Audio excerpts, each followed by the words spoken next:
Ken Sagopi seri 10 Ki Antagopa Tembang Widara Kandhang.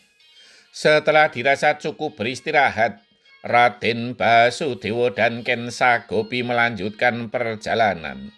Tak banyak yang mereka perbincangkan dalam perjalanan. Mereka larut dalam lamunannya masing-masing. Mereka melewati ngarai lembah dan pegunungan, juga hamparan sawah yang padinya mulai menguning. Kadang juga berpapasan dengan para pedagang yang pulang dari pasar. Ketika melewati Kademangan Pilan, mereka terus berlalu.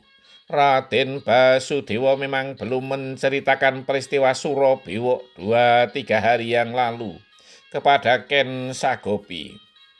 Ketika sudah mendekati Kademangan Widara Kandhang, Raden Basudewa bergumam, "Kita sudah masuk wilayah Kademangan Widara Kandhang."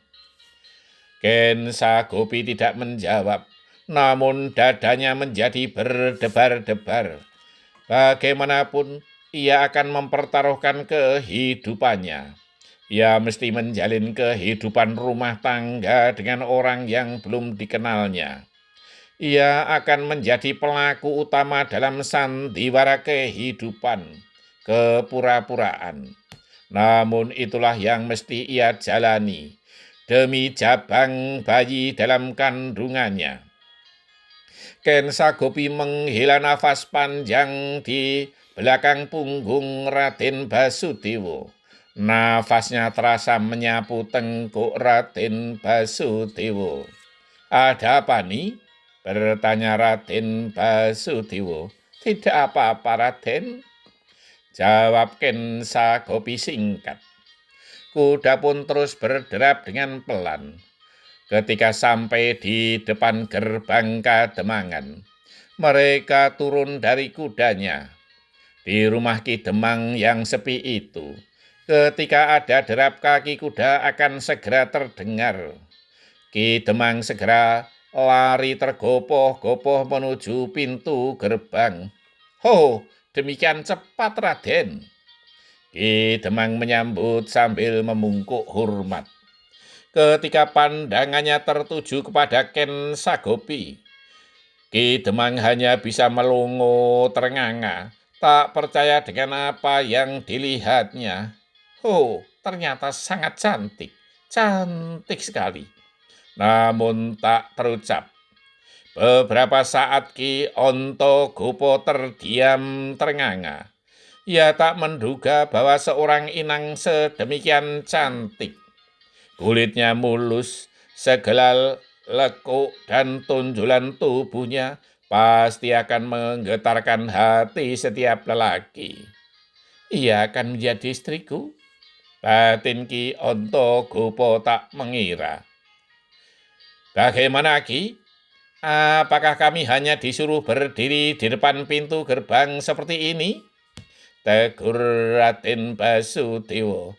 "Oh, maaf Raden, mari silakan masuk," jawab Ki Antagopa dengan tergagap. Setelah saling menyapa sesuai adat istiadat yang berlaku, serta telah minum dan makan sekedarnya, Raden Basudewa kemudian memperkenalkan Ken Sagopi yang pernah dibicarakan. Ki Antagopa hanya bisa menelan ludah, menyaksikan yang serba indah dari bagian-bagian tubuh calon istrinya itu. Ia justru khawatir jika gairah lelakinya yang telah lama hilang menjadi muncul kembali karenanya. Sedangkan Ki Antagopa juga diperkenalkan kepada Ken Sagopi. Menurut Ken Sagopi, Ki Antagopa tidaklah setua yang ia bayangkan, dan penampilannya pun juga tidak memalukan. Ken Sagopi tak banyak berbicara, namun ada gejolak perasaan yang tidak ia mengerti. Setelah beberapa saat, banyak yang mereka bicarakan tentang rencana-rencana mereka.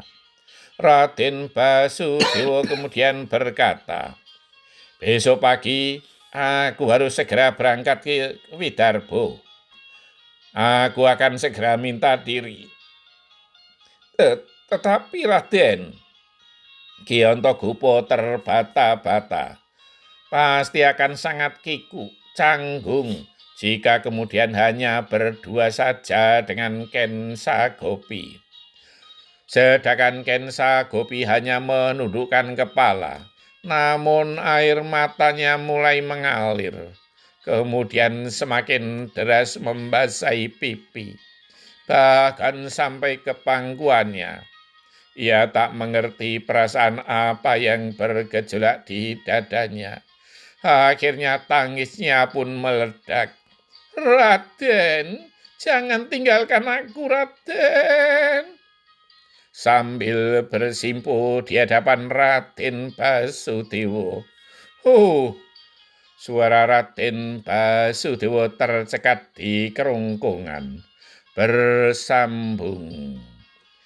Cinta sejati tidak berdusta.